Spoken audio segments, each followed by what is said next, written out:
Welcome everybody to the Give It Podcast, a podcast for blurs, for nerds. If you have a fandom, you are most certainly welcome here. Of course, I'm your host, the Most Black Spartan, of course, with the guys to my left, your right, depending on your screen is flipped. Show Guy Joe and Tafari, guys. How you doing this evening? See, I told you he was contractually obligated to be here if anything Sonic related was coming up. I still need to binge the show eventually. Fair enough. I was literally telling him in pre-show, it's like, where's Tafari? I think he's like contractually bound to be here because of Knuckles. And then he said, you didn't watch Knuckles. It's like, no, he's still contractually bound to be here. I haven't watched it yet, but I forgot they like restocked every amiibo like over the last couple of weeks, and I ordered a Sonic one like a month ago. I forgot, and then I got the notification today. So I had to go like rush to Best Buy and pick it up before they close. So you said Terry Bogard very weirdly. God bless. You know, I never got my hands on that franchise. I understand the Terry hype, but I had to get a Sonic, a Sephiroth, and I got the Advent Children variant of Cloud on the way. Fair enough. But much like we usually say, guys, we are a little bit of the older generation, so we do try to watch our language, but words do fly. At the same time, there will be trailers that will be shown that might be too intense for younger viewers. I'm fairly certain one of them is tonight. So again, viewer discretion is advised. Aside from that, welcome. So let's start off with the good news. Just because we saw it coming, again, Ryan Reynolds doesn't disappoint us. Again, we are going to show the Deadpool and Wolverine trailer. I stress this very heavily. This is Deadpool and Wolverine. This trailer is definitely not for kids. I have said it. I feel I think we've covered all our legalities and things that you can't sit there and say we didn't warn you guys. But yes, let's talk about it. It is the Deadpool Wolverine trailer. I told you, you're not welcome here. You're not welcome anywhere. Now get the fuck out of my bar. Just give me one more drink and then I'll leave. Hi, Peanut. I'm gonna need you to come with me right now. Look, lady, I'm not interested. All right, well, I'm sort of on the tick-tick, so upsy daisy. Here we go. Oh, whiskey dick of the claws. It's quite common in Wolverines over 40. You don't want this. Unless you want to take a deep breath through your fucking forehead, I suggest you reconsider.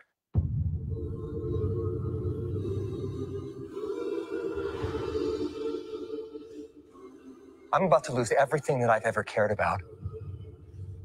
Not my fucking problem. Is that what you said when your world went to shit? Come again. This Wolverine let down his entire world.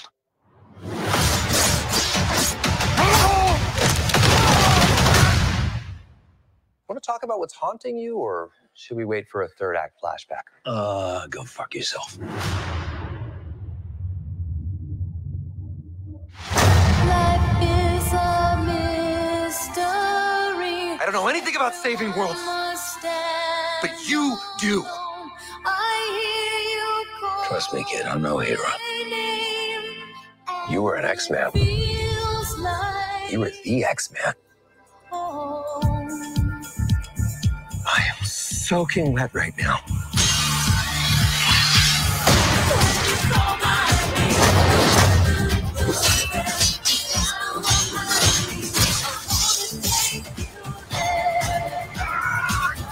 Boys are so silly. This is what I'm talking about. Big slow motion action sequence. Who knows if you live or die? Let's fucking go. Let's fucking go.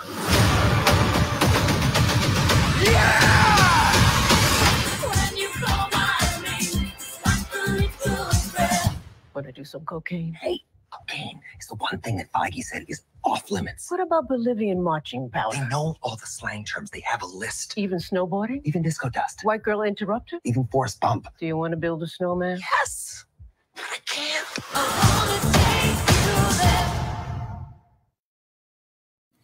And that was a trailer, guys, for Deadpool and Wolverine. There is no other words I can sit there and say is that, well, Kevin Feige does have a line, and cocaine was the line. But no, I got a word for it. It's called demonetized.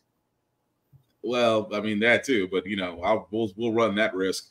But with that being said, there's so much to unpack from this. But I have to give Tafari props because Tafari of all people. If you don't know what Tafari does, number one, this man is constantly working. Number two, he always shoots the shot, and the reason why I'm building up to this is because of this here.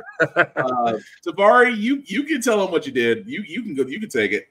You know, it's funny. That was my second or third time putting up that tweet because I kept misspelling it, and then I thought it was like a goof account because there's so many on Twitter now, and then I looked and like, oh no, that's the real Ryan Reynolds, and I'm just like, you want to come watch it with us, or can I at least? How do I secure my parents' invite? So, and my replies have been in shambles for days thanks to that tweet.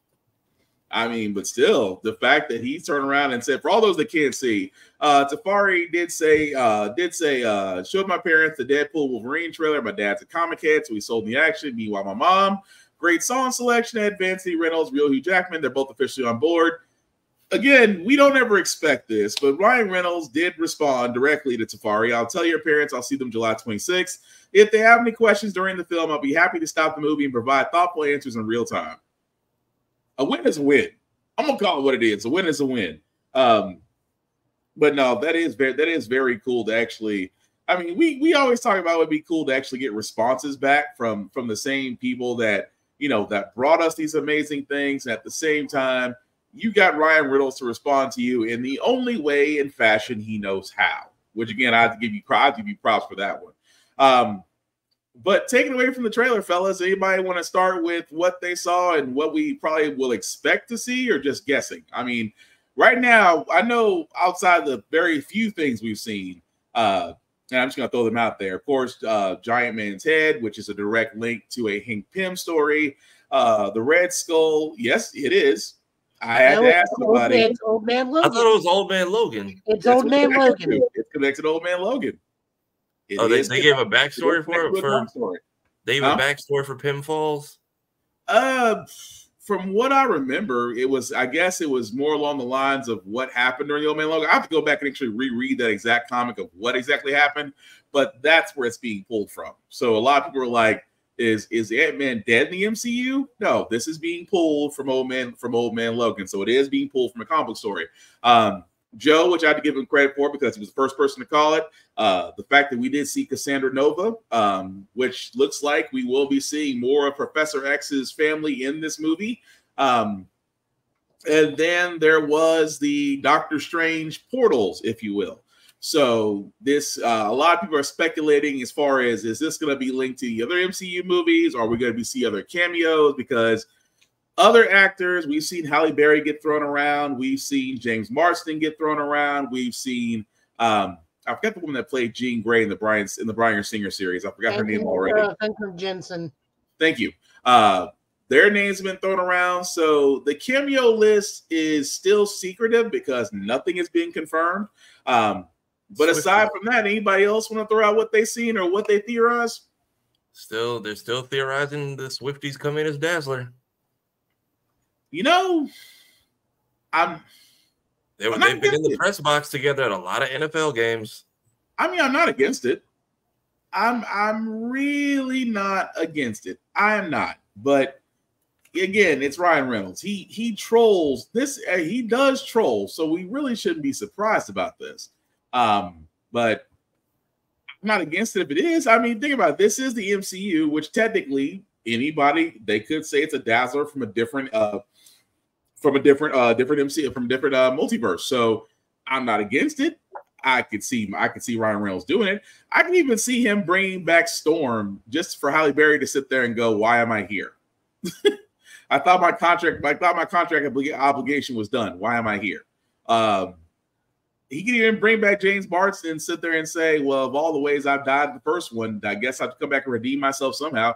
He can even go back and, as we joked on Blurred's Eye View just this past Tuesday, or Thursday, I'm sorry, we joked about every Sony movie possibly having a cameo and Deadpool's going back and murdering every character. So it's possible. I mean, I'm not against it, but it'd be possible. But Joe, but anybody else? Because I'm looking forward to it just because of what is possible there. But again, is there anything else in that trailer that we're missing, guys? Rob Liefeld, what Rob Liefeld reference with Liefeld's Just Feed, which is hilarious. The vehicles being from Captain America. Let me think. The fact that there's a red sash scene in one scene, which may be Elektra. Red energy pulse, which may be Wanda, or Mephisto confirmed. Joe, your audio's went out. Yeah, your audio went out, Joe. Unplugged. Try again. Nope, you're still out. But while Joe's fixing that, let's see. What did Miss Final Max say? I love the bit about how they can't talk about cocaine. Yeah, that part was pretty funny. The fact that he talked about. I'm sorry, Joe. Try again. Did you say something? Yeah. Okay, there we go. Now you got it. Say what you're gonna say beforehand. Let me think. The vehicles being from Captain America 1, Red Skull's car, Captain America's bike, the Rob Liefeld foot store, which in itself is genius.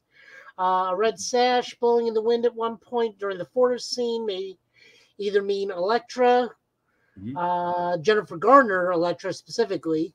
Red energy bolt in the background, meaning possibly confirmed of Wanda, or a multiverse Wanda. That or Mephisto's confirmed. I truly believe he would roll into that role. Just to mess with us? Yeah. Oh, yeah. No. I'm sure there's going to be a scene. If we're in Old Man Logan world, God, we got better get ready for some Hulks. Some very poorly CGI'd Hulks. I just not thought about this. What's to keep him from doing Eric Bana's Hulk? There's nothing. There's nothing contractually obligating stopping him from using Eric Bana's Hulk. Probably Eric Bana because it's the Hulk based off his likeness. I mean, technically, Universal Studios has nothing to do with Marvel. I thought the rights expired on Hulk. Yeah, because nope. I mean, it says Hulk's done at the moment. Okay, I was gonna say I thought the rights expired. Bob Iger. I know something happened with the rights because it's on Disney Plus now. It wasn't at one point. Yeah, but I mean, let's be honest. It's possible. I mean, I would say it's possible if the rights were expired. I'd say it's open season. But as Joe said, if the rights have been expired, then they can't do it. But who knows? Who knows what they have done with Deadpool Wolverine? It's so under wraps right now that we're not even caring about the story. We're just trying to see how many cameos he can throw into this. I'm curious where they are. I'm curious where they are TVA wise, as far as between or after Loki seasons. This is after Loki because we do see the giant cloud again coming towards them in Old Man Logan. So I think this is after Loki. Okay, so we're seeing that cloud monster that they faced in Loki. I forgot what they called it. Elias, which makes me curious if we're going to see Renslayer or if this is what they described Elias to be, which was to be basically a cleanup crew before he was just put into the void. Apparently, he was just roaming the multiverse before. Well, you know what? Chains on him. Well, you know what's crazy? Renslayer, the last time we left her, is sitting outside of time. Yeah, so it's possible. He was getting ready to get eaten anyway, so. That's what everybody thinks because she didn't get eaten on screen, she might be like controlling him now, right? Which would be interesting, but no. I mean, just from the aspects of this, like I said, I'm expecting. Well, we're expecting. I mean, we expect from Deadpool movie over the top craziness, another Celine Dion number. We're expecting the whole nine because, again, it is from all intents and purposes. It looks like they're sticking with the rated R, which I'm glad. They haven't. Juggernaut's going to be in this. Yeah, I don't see why not. He didn't die. I mean, he didn't die in 2. He just got shocked the wrong way. But I mean, he still should make an appearance. I don't see why not. It'd be a waste to not have him and Cable in this after the last two movies, which apparently this is a third Deadpool film, but not Deadpool 3. Yes, more Wham. Wham actually got a bump in playing since Deadpool, by the way. So did Madonna, and like even Ryan Reynolds is like, look, Like a Prayer getting back on the charts is pure coincidence. We actually have nothing to do with it. Although what's so funny about that, he is, as Mr. Final Max did talk about more Wham. Wham wasn't, okay, let me take this back. Wham was known to previous generations before 1994. Everybody after that got introduced to it by Deadpool. So let me just point it out that way. Everybody's like, is this a new band? No, you're young and you're finding out about music previously. That's all it is. But no, Deadpool Wolverine just seems like it's going to be a great movie. Again, cannot wait until it finally comes out. It's going to be fun to watch. But some quick news, like I said, not a lot in the news circuit today, guys, but we got to talk about this because Joe brought this up about Tekken 8, and I'm starting to think this is the way. I'm hoping this is not the path for fighting games, but again, I'm concerned. What I'm talking about is, guys, for Tekken 8, the reviews right now are going to the negative part. And again, you're probably wondering what's going on. It's like, is it review bombing? Sort of. Because let's be honest, if somebody doesn't like something, of course, they'll try to bomb it to hell and say it's terrible, it's bad, it's trash, shouldn't play it. But there's other problems. They're seeing requests like characters like Elisa to get deleted from the game.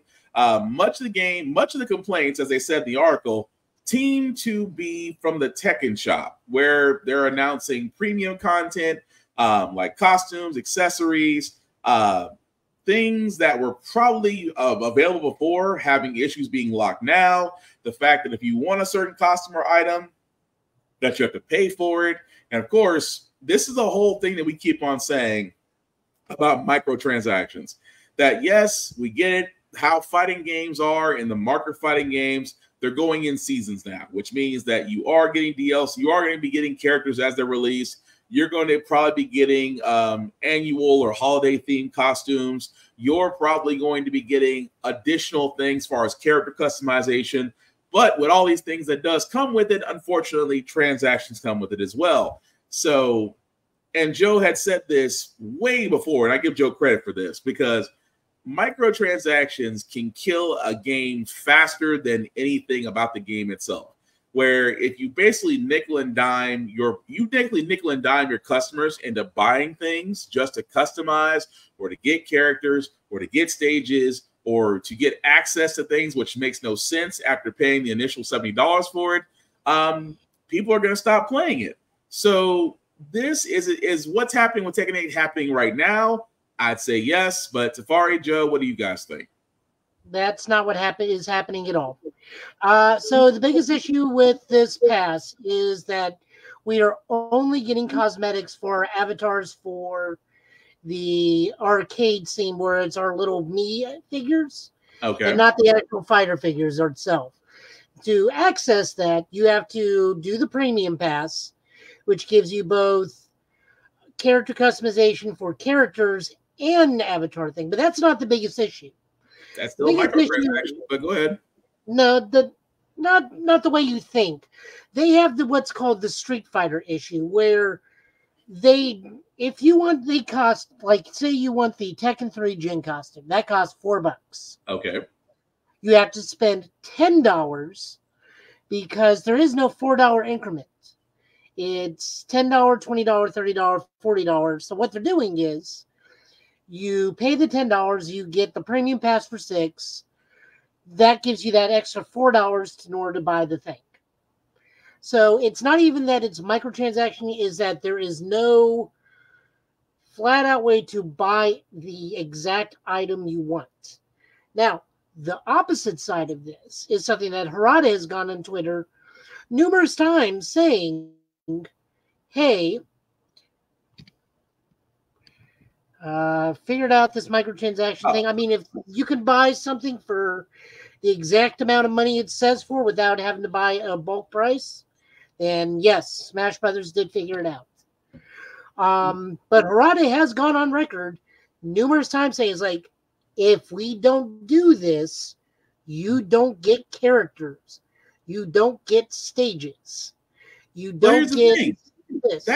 But that's still a weak sauce argument. That's still saying you have to pay more to get the exact thing that you want, but in order to do so, you still have some left over. But they're saying that, okay, in order for us to do or give you what you want, you're still overpaying because they can't give you the exact price. That's nickel and diming. I mean, you're not wrong on that, but the biggest issue is not the nickel diming; it's the bulk price. Yes. Period. And why? That's what that because a lot of players. And I'm sorry, Tafari, you about to say something? No, I didn't know anything because that's what I was confused about. Was why is it getting so many negative reviews this late after the release? And I guess this is just the fans' way of communicating their issues.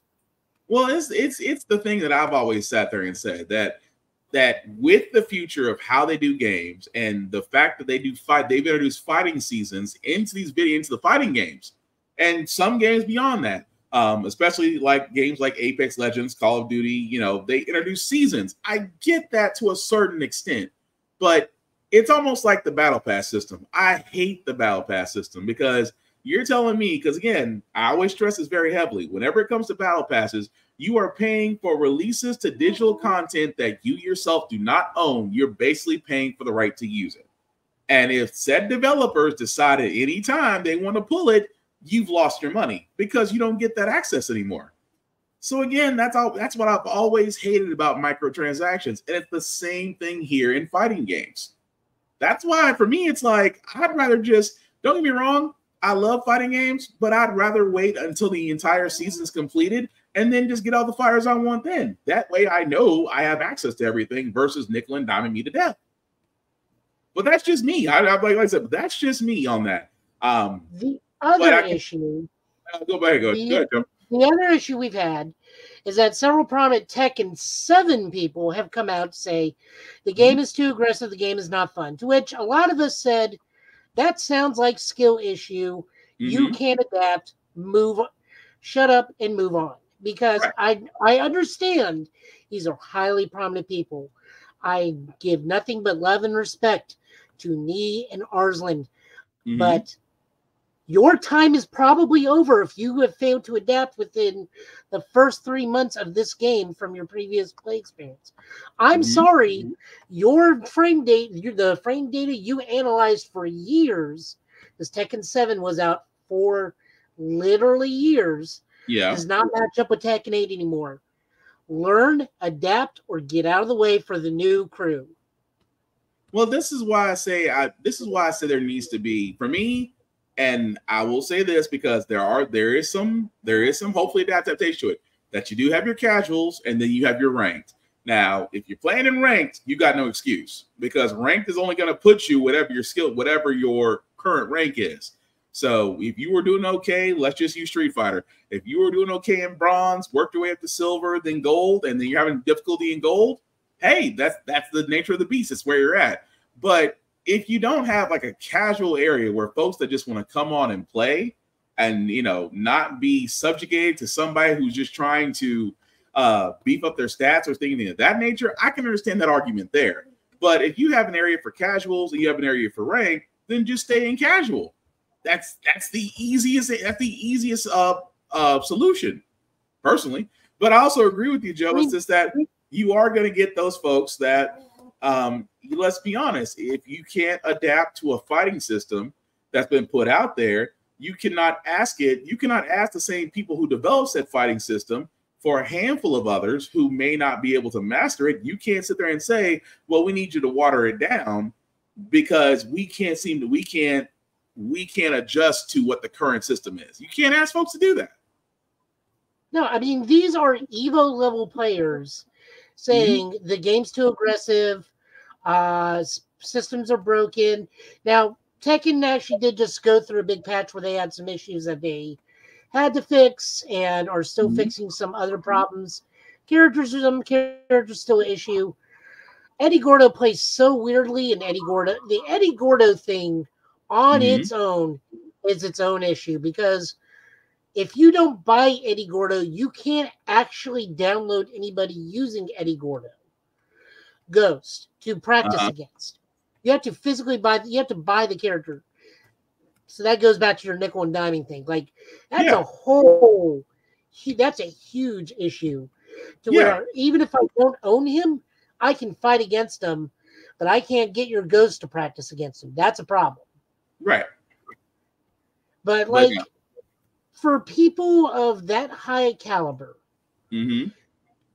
I can only assume it's because you've memorized a certain amount of frame data over the multiple years of playing this game, and now that frame data is obsolete and you can't move forward. Which I say, oh well, get out of the way for the new names. No, that's I'm in red rank. I know these guys are in like the purple and black ranks. They can get over their bad selves. Yeah. But Tafari, the Nicholas. I just saw this like before we got on. So I'm like, this is perfect. Oh, it is perfect because I know exactly what this is. So for all those that are wondering what the nickel and dime is in a nutshell, this should help. Wow, you guys, you got a really good game here. It seems like you paid a lot of attention to detail and you all really cared about this game. There is passion in this room. Thank you so much. Yeah, we just worked really hard, man. I don't know how we pulled it off, but the team is amazing. Remove half of it. What? Remove half of the game. And we'll sell it back to them as DLC. What? No! We can't! Do it. We'll drip feed them content that's already in the game. But they'll blame us! I don't care! They'll hate us! Money! We can't! We can't! No! Put a day one pre-order. I won't do it! Please! What? Yep, that makes sense. That is 100% accurate. I feel like that's a direct response to the Tekken Cross Street Fighter debacle, where they found out that half the cast was already on the disc. Yeah, which is still, or it's even worse when it's disc lock content. Remember that whole entire issue where you had to pay to get access to what's already on a physical disc, which I thought was still that's crazy. the Tekken Street Fighter thing. It was like 20, like. I thought. Wait. Besides that, wasn't 10 another or 12 extra characters were already on the disc. Yeah, there was another game though that was like that. I don't know if it was on the disc, but I know Ashura's Wrath. They basically sold you the ending.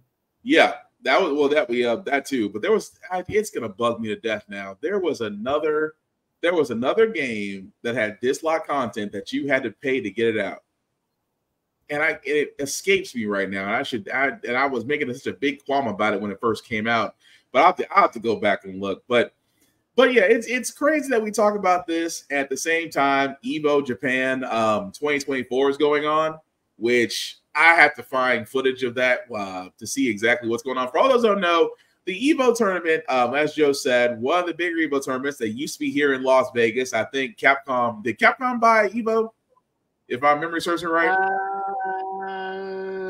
I think Sony did.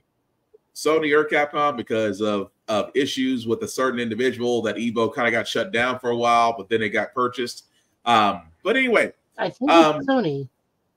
It might be Sony. I might be thinking Sony, not Capcom. It might be Sony, to be honest with you. But with Evo going on in Japan, like right now, because Japan's a day ahead of us, they're much like things that happen in Evo. They usually turn around. Thank you, Mr. Final Max. Sony bought Evo. Thank you, sir. That's what it is. Yeah, so what's actually going on right now? Usually Evo guys, they usually either release news about games, fighters, DLCs, things of that nature. Most likely what we think will probably come out, of course, Akuma for Street Fighter 6. They might show gameplay from that. I'm looking forward to it. Akuma is one of my favorite fighters out of Street Fighter 6.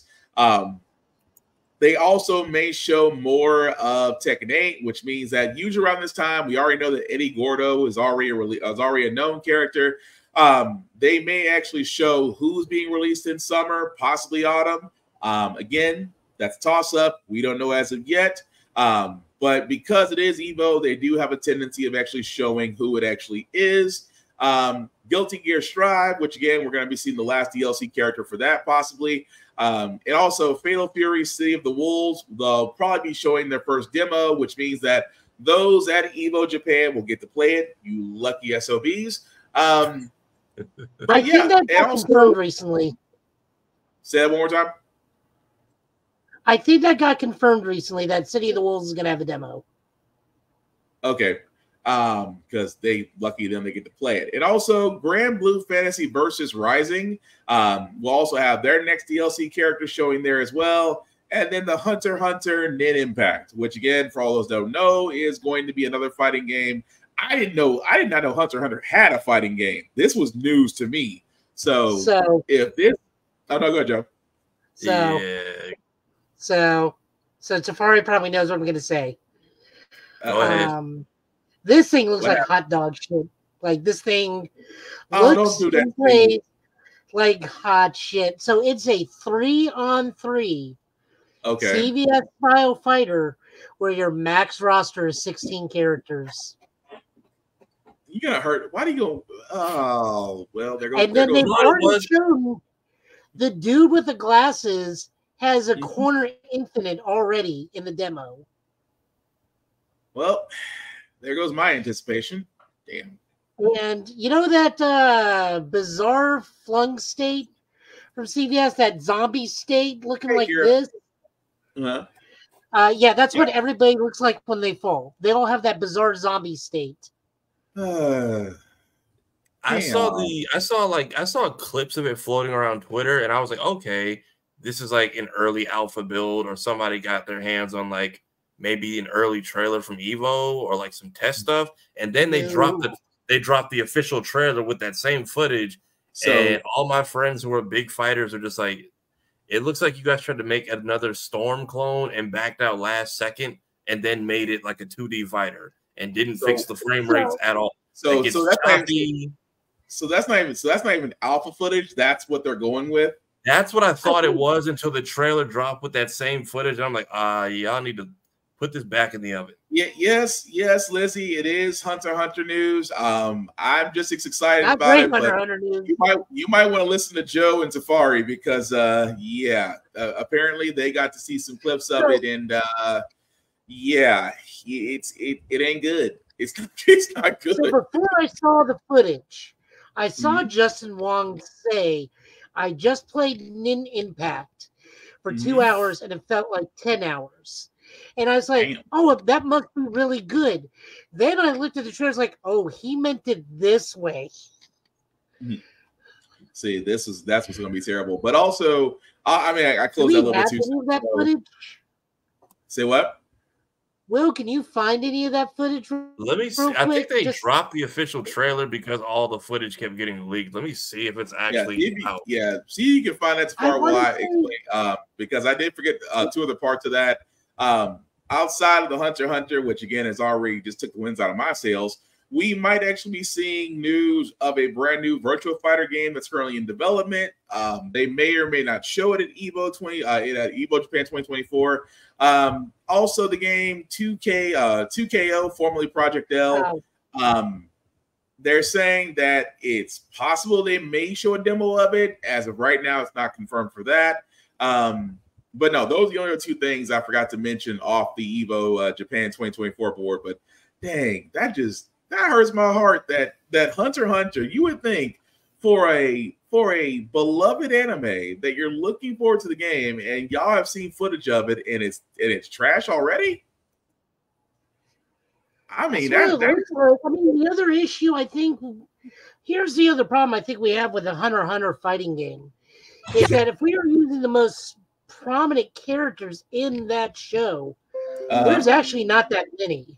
That's what other people were saying. I've never watched Hunter x Hunter, but people were saying, like, y'all don't have a lot of people to fill out a roster, so what are we doing? Yeah, like they have like the Naruto, this initial Naruto problem where like you got to use those 2 water ninjas from episode 2 to fill 2 slots because you don't have a large enough cast in the grand scheme of things.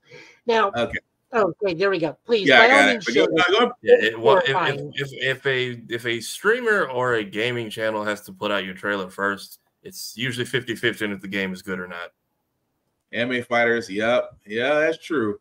All right, let's see what this looks like. Storm was golden for a time because I'd never finished the Naruto anime because they were just taking too long with the fillers, and Storm 3 and 4 were great. Interestingly enough, I actually have, before we start this and went to far as saying, I actually read an article that came out last month that did the math. Mm-hmm. So combining Naruto, Shippuden, and Boruto, it is officially confirmed that half of that franchise, literally 50% based out of all statistical episodes, that series is that franchise is 50% filler.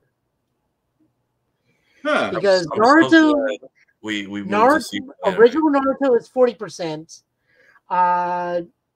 Shippuden is 41%, and then Boruto is 80%. So you add it all up and then divide by 3. That franchise is 50% filler. Which kind of confirms what a lot of people were saying about that. Dude, they just ran it into the ground. It was just like the best way to do that Naruto franchise is to play the video game. Wow. I mean, you wouldn't be wrong. I picked up at like the perfect time because Toonami was like a phantom at the time, and Disney XD Disney aired it for like 5 episodes and threw it away. So I picked up Storm 2 because I finished original Naruto, and right where Storm 2 left off is where the show was. So I finished the Pain arc. Then they back into filler hell with this infinite training arc for the war, and then Storm 3 drops. I'm like, I might as well just play this. And then while waiting for the anime to finish, Storm 4 and the manga finished. I'm like, I might as well just. I know where I left off too. There's 500 episodes. I stopped at. I got to 270. We were in the middle of a war, and then out of nowhere, we were back in the village, and Sakura had amnesia with the village. I'm like, we can't even. I don't mind the fillers that are like in the actual battle scenes, like the one filler I do like because I actually wondered when they pulled up all the rejects that they tried to revive, because when he went grave robbing, he kept grabbing the wrong corpse, and some of those people kept finding their family members on the battlefield. I was like, what are the odds? That filler was okay, because then the next day, Madara happened. So I was like, cool, we got the silly stuff. And then it just, we're going to adapt 50 different novels and stretch it to 500 episodes. I can tell you exactly where I stopped in Shippuden is where Rock Lee took him on the training exercise, and it turns out they went to a manure farm to literally shovel shit. Nice. Okay. Was that like first half or second half? I remember that. I think that was the first half. Jesus. Good God. Let me just see how bad this trailer is. Roll the horrifying footage. Yep, because y'all kind of killed my hope, so let's see how bad it is.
Okay.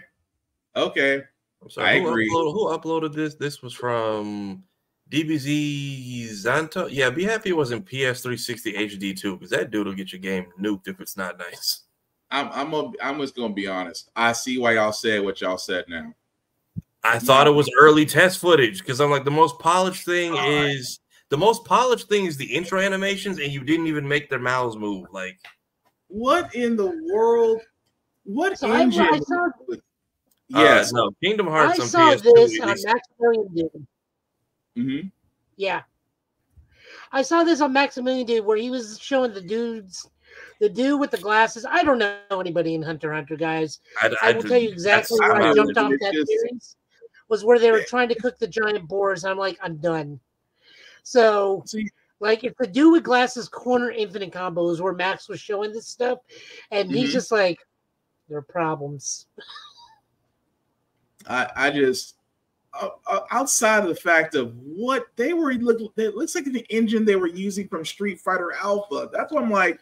No, it looked like MVC2 stuff. Like that old dude with the golden thing. That's just Gambit's like card thing. The clown dude. I'm sure someone's gonna pull a whole side by side of different fighting games that this engine is pulling from. But it's just I don't do fighters much in general, but that. For it to stand out to me as not being appealing, it's a problem.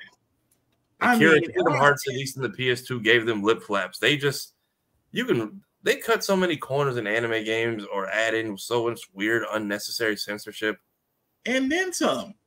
But I'm just, all I can sit there and say is, dang. I mean, you had enough time and better graphics and animation. It should be more polished. I mean, Naruto Storm Generations looks 10 times better than that does. But just, dang. Did anybody play Storm Generations? Because I know once they had the AI controversy, I was like, that's the newest one that came out, right? Yeah. No. Yeah. I don't think Storm Generations. It's Storm Generations and something else. I think so. Because there was Naruto. There was. New Generation Impact, Boruto New Generation Impact or something. There you go. Naruto's Boruto Ultimate Ninja Storm Impact. Yeah. Ultimate Ninja Storm Connections is the last one. Yeah, that's what what was the story? They had like an evil Naruto and Sasuke that were possessed or something? Yes, it's supposed to be following what happens in Boruto, where they're briefly possessed. I feel like the game had a hype, and then the whole AI controversy just kind of ceased all conversation. But man, Mr. Play Fire 33 and the third was way, but you ain't lying. You are not lying, sir. But just that hurt my heart. That just hurt my heart. Yeah, Storm is fortunate that they got that engine and that formula first, because now everyone is just called a clone. But that could have been any anime beforehand, and they just happen to be the right ones to get it.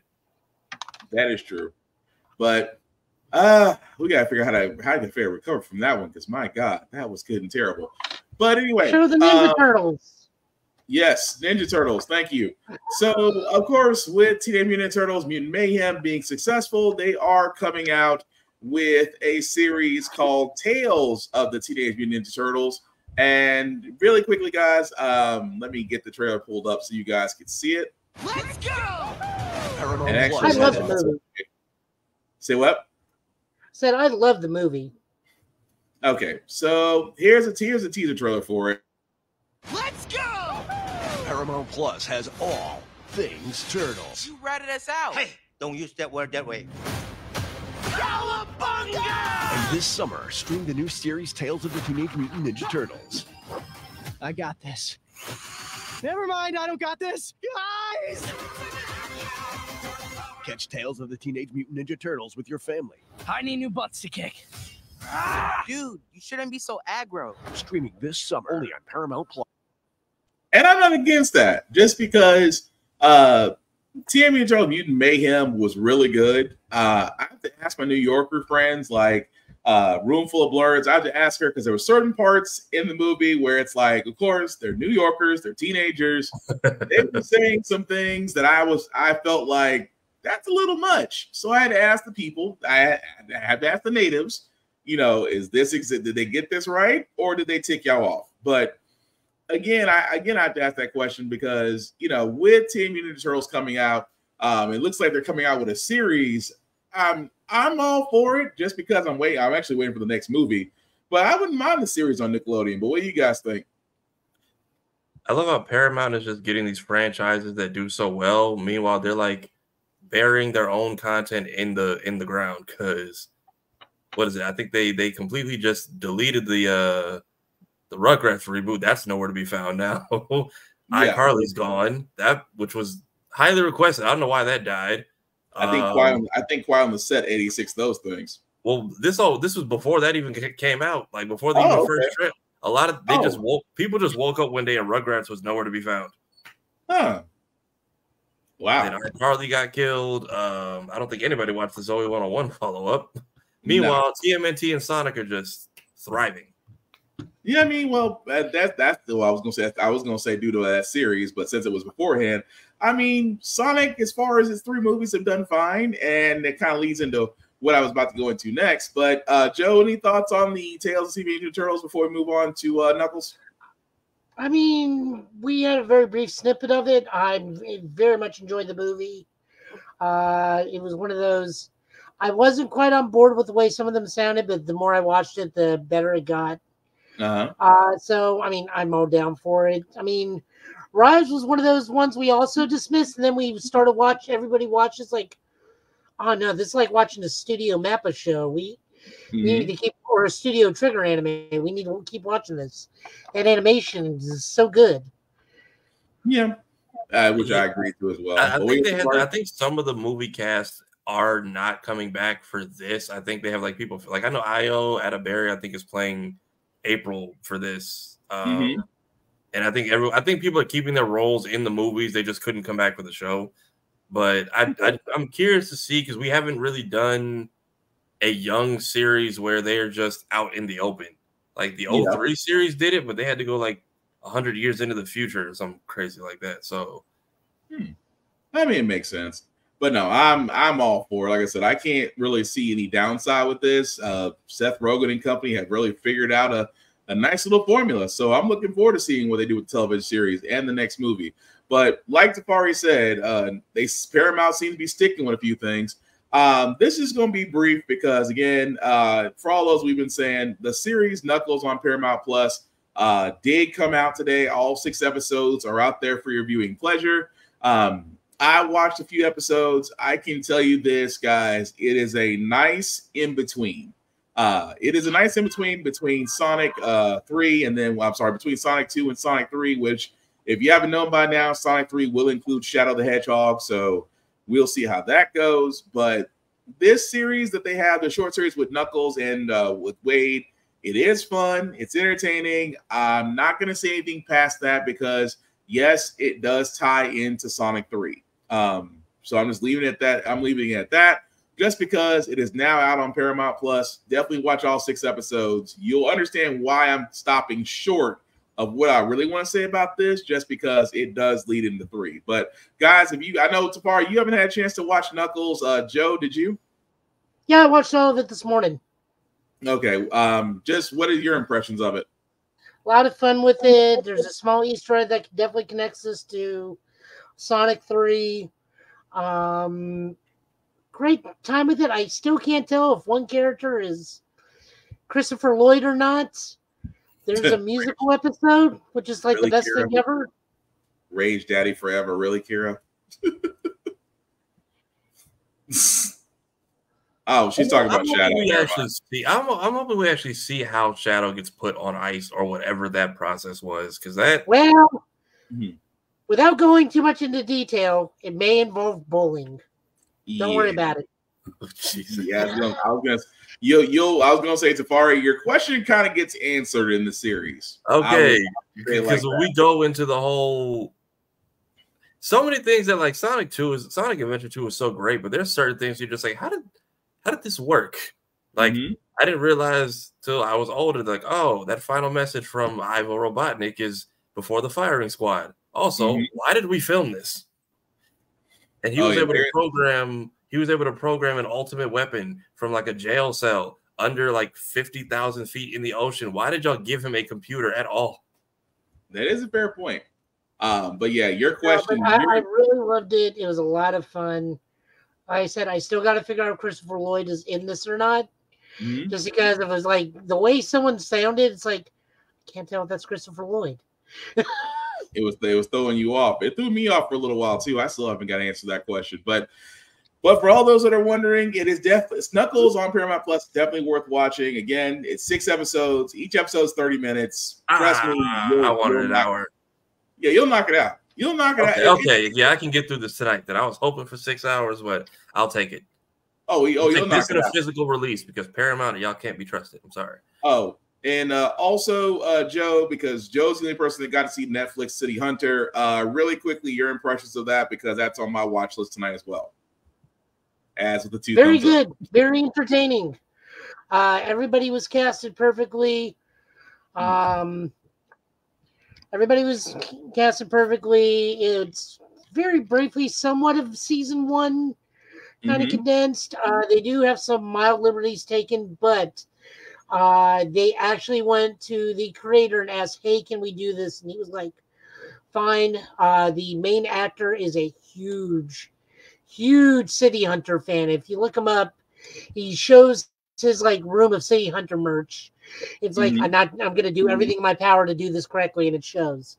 I was very much happy with how this turned out. Nice. Okay.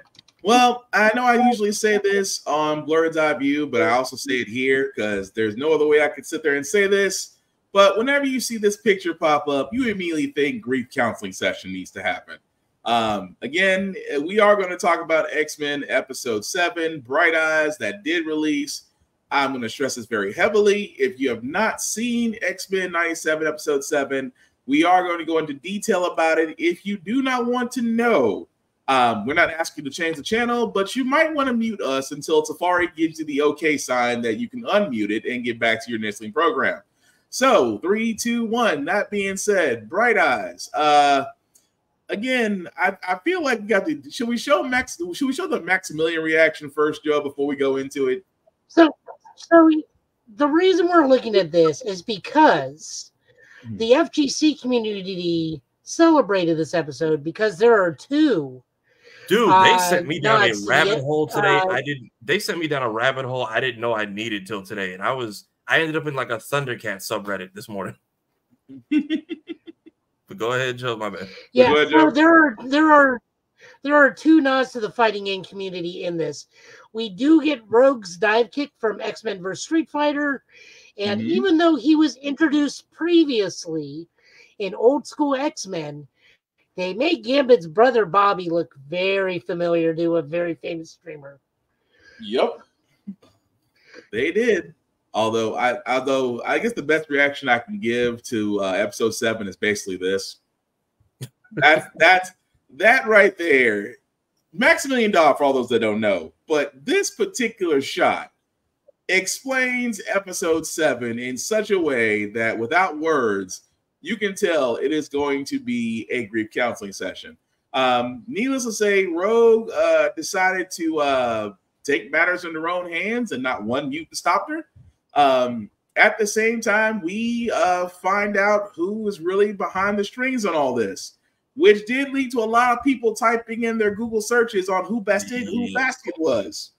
Which again, it is completely okay. Which again, for all those, we're not knocking you because again, Bastion is a very, very, very old X-Men character. I mean, he's basically in literally the early 60s. So again, for to be that far back, it is completely okay. It was completely okay to not to know who he was at the end of the show. But now that you do know, and the fact that Sinister is pretty much his puppet in all this. What do we think, guys? Now that we know really the person that's the strings behind all this. But wait till Joe. Well, Bastion first appeared in 96. Was it 96? Are you sure? 96. I think you're thinking of the normal human-sized Sentinels, which were the original Sentinel models. I thought his character was 60s though. No. He first appeared in Operation Zero Tolerance. I don't know why I'm thinking older. I could have sworn it was. I'll have to figure. We'll figure that out. But anyway, I could have sworn it was 60s, but I can stand corrected. But again, your guys' opinions on episode 7, because the first thing I'm going to ask is, did anybody feel bad for what Rogue did? No. That's why I said no, each because episode he literally owned up to it. It's like they did this to my man. Yeah. So again with that, and also just like a true pimp, they always come to claim you in death. Damn. I mean, you're not wrong, but damn. But no, as far as that goes, as far as the episode goes, it's oh wow. I'm not gonna say it was a body There's count. another way you can sum this episode up. Go for it. Yeet. Basically, yeah. I thought about just naming the title of the Blurred's Eye recap that. So episode 5 was Genosha Grief Counseling Session. Episode 6 was the Milky Way Ghetto Town Hall meeting. And this episode, I just said Rogue did nothing wrong. The only true casualty was Captain America's shield. See, I thought I wasn't great. I thought I wasn't crazy. Then why does it say first appearance X-Men 52, May 96? Yeah, they do. I feel like they take weird. They take weird factors into original stuff now. You got to do a deep dive. The first X-Men 333 was June 96. We'll clear that up later because that's because now everybody's searching and the results are probably getting muddied. Yeah, so we'll cover that. We'll cover that bridge later. The Yeet seen around the world. X-Men started in 63. It's impossible for it to be issue 333 in 63. I usually assume the triple digits are like a third run. I don't know. I just get stuff graded and let them label it how they do at this point. Yeah, we'll leave it. To the X-Men thing. We'll figure out the Bastion thing in a moment. Yeah. I love the Captain America cameo. I love the fact that we are getting cameos of a larger universe in this series. Captain America ticked me off. That's not my Captain. This is perfectly right for Steve at this time period in 96. He had you're not wrong. Let me first say this. You're not wrong. But you can't sit there and tell me that they didn't feel like that was the Captain America that would have signed the Accords. But that's a Captain America in a different universe where the Sokovia never happened. True, but it's the same mentality. It's almost like Walker, except without the humiliation. No, Steve in this time period, 497, he is right where he is. He is trying to trust a new government. He is running the Avengers, which at this point, we got to remember, the Avengers are a C-level team at best in 97. Yeah. They get overtaken by the Thunderbolts comic very quickly. True. Because the Avengers and the Fantastic Four are about to die to Onslaught in a year. Yeah. So because their books aren't selling. Yeah, that's when we get wiped out, right? Yep. So Steve is right where he should be. That's just the part that bothered me, though. But I don't blame Rogue for kind of throwing his shield halfway across a mountain range. Oh, no. I mean, that's the right thing to do because he's got to go get that because that's like... That's what my thought was. I'm like, can we just get an end credit scene of him just with the shovel? Just like, where is he? Still looking for it. There's so much good in here. I love we also get an Incredible Hulk nod because Thunderbolt Ross is in the base like, he can't get to us. This is built to withstand a okay. Yes, ma'am. Sorry, ma'am. He's in Mexico, ma'am. Yeah, it's built to withstand a Hulk, but an Omega level mutant. Yeah. I don't think it's really designed against storms, literally. But Storm wasn't the one that did it. It was Rogue. Yeah.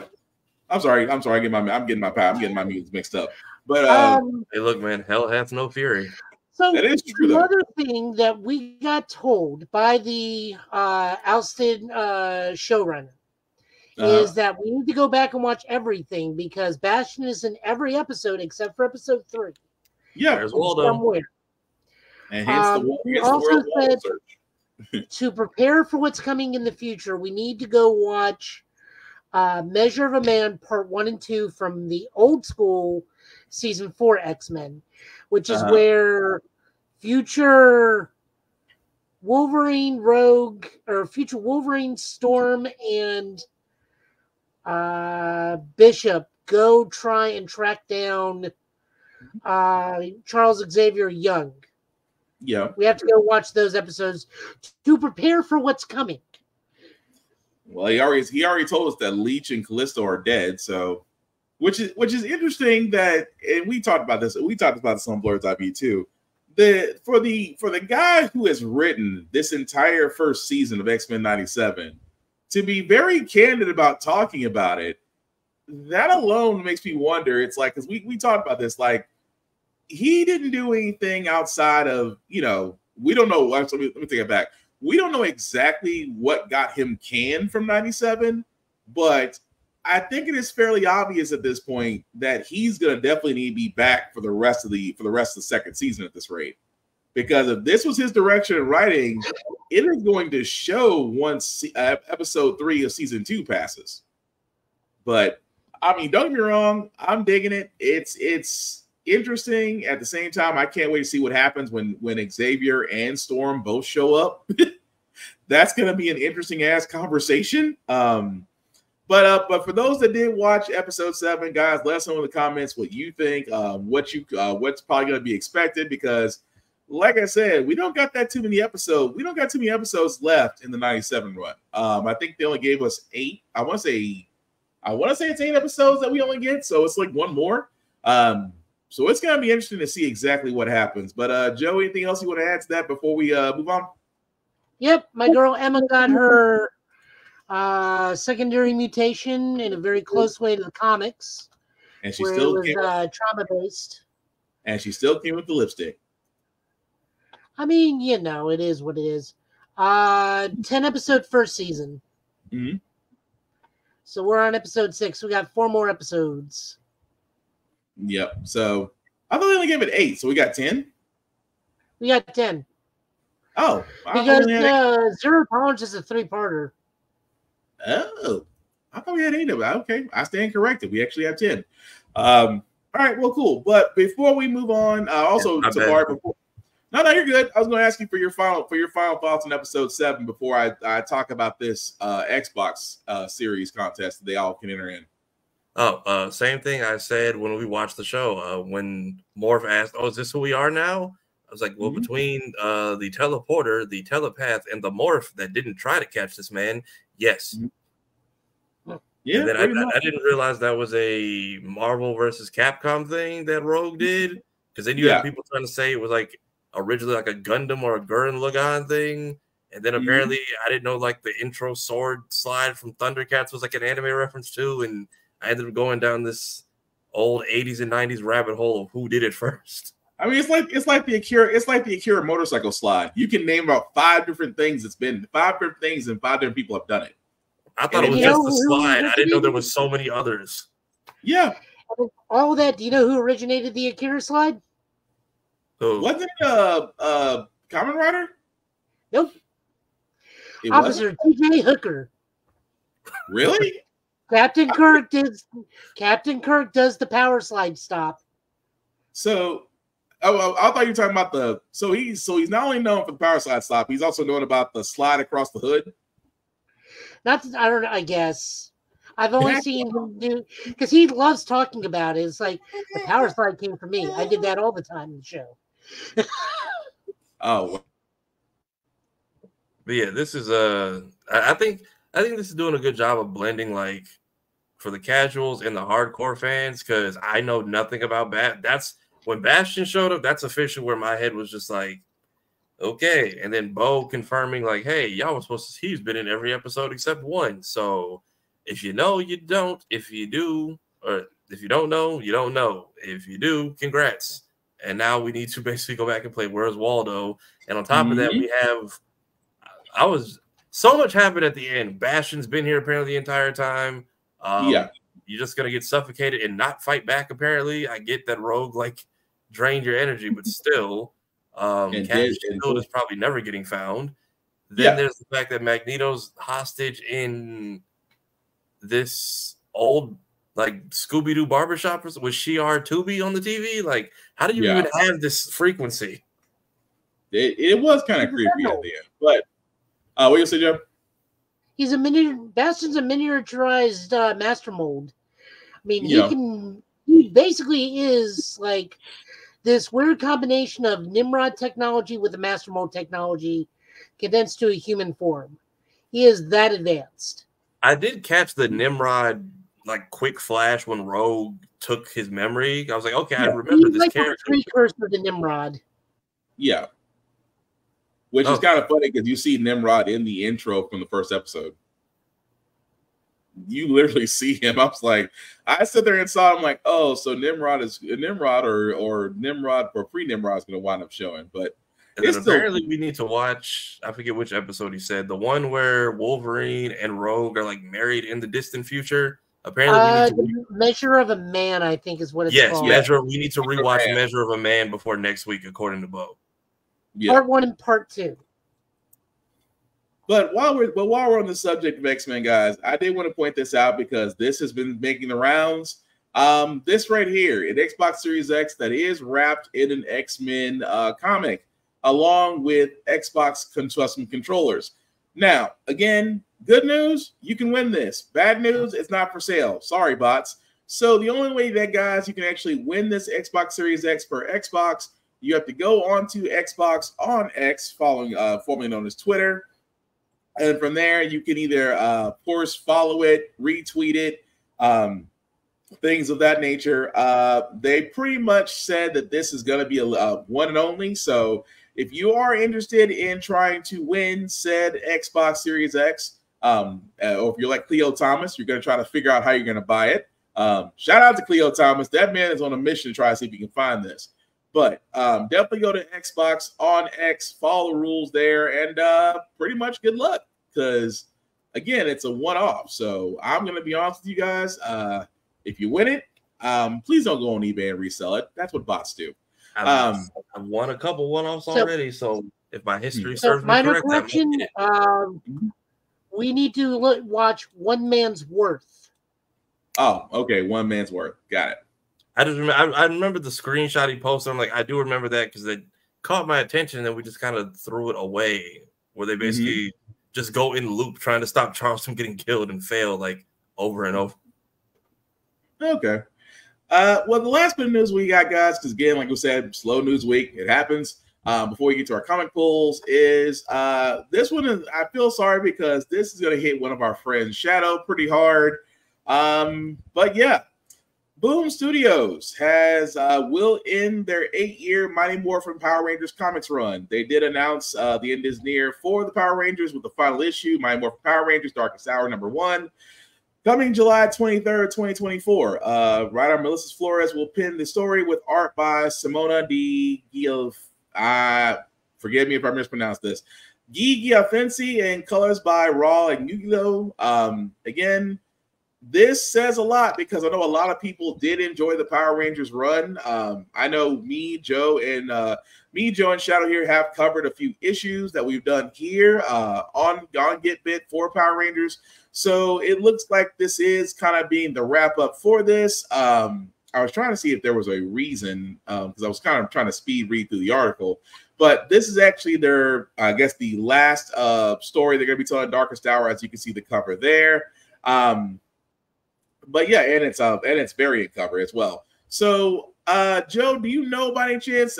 You may actually have some background on this. The reason why Boom Studios may be ending their Power Ranger series run.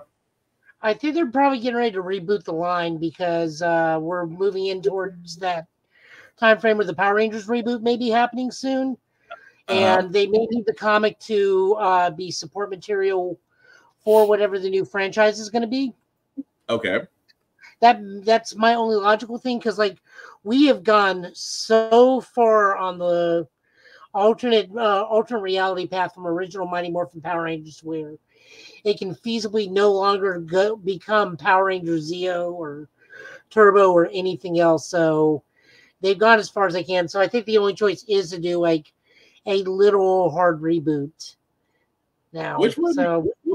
Which would make sense if they're going with the U.S. version of Power Rangers. So I guess it would make sense they want to line up with the television show. So that's a fair point. But that in and of itself just got an interesting thing because Hasbro has now contracted Playmates to handle all form of Power Ranger toys.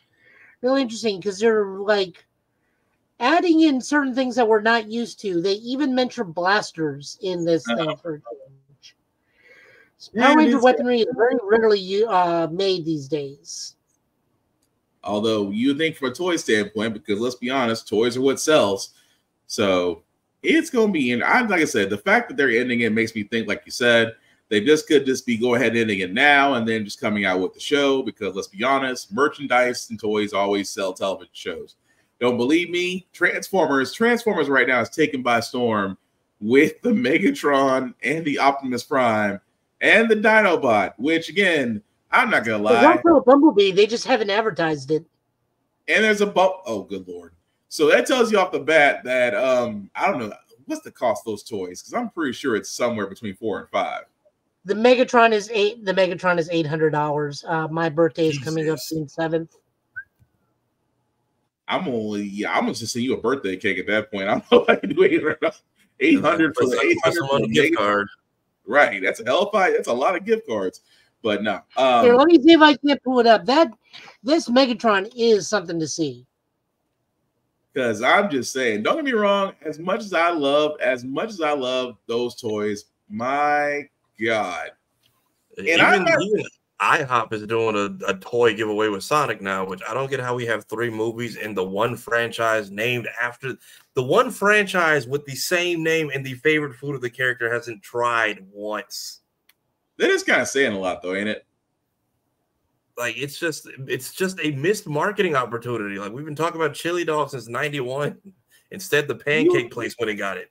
But what's so crazy about that? If you really think about it, because actually my wife pointed it out to me because she literally called me her Garfield because she made lasagna, and I'm like, you know what? I wasn't eating lasagna that heavy until Garfield. That's a fair point. And at the same time, I really wasn't eating that much chili dogs till Sonic. So yeah, that the only reason I ever tried one and liked it, and then I'm just like, how are we 3 movies in and you let IHOP swoop you underneath?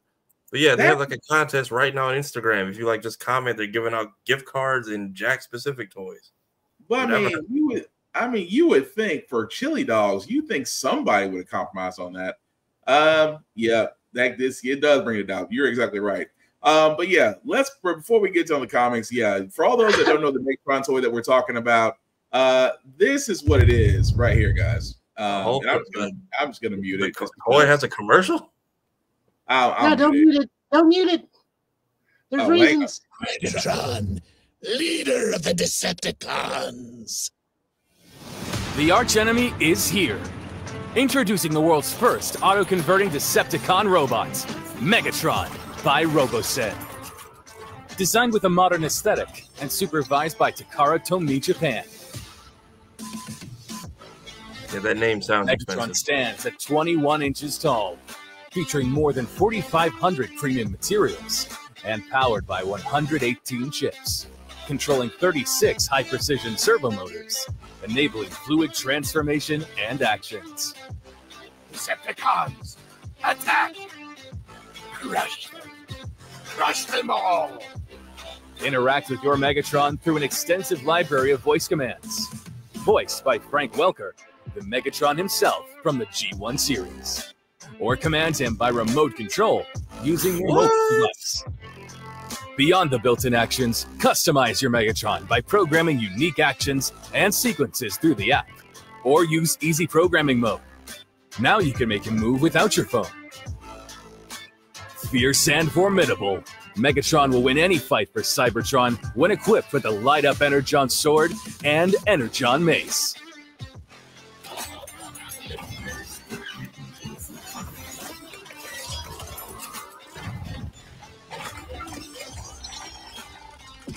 Featuring individual controlled track treads, enabling the tank to perform pivot turns, mimicking real tank movements. Nothing will stop Megatron, featuring 4 tank shells that shoot up to 60 centimeters, powered by an advanced electric spring release mechanism.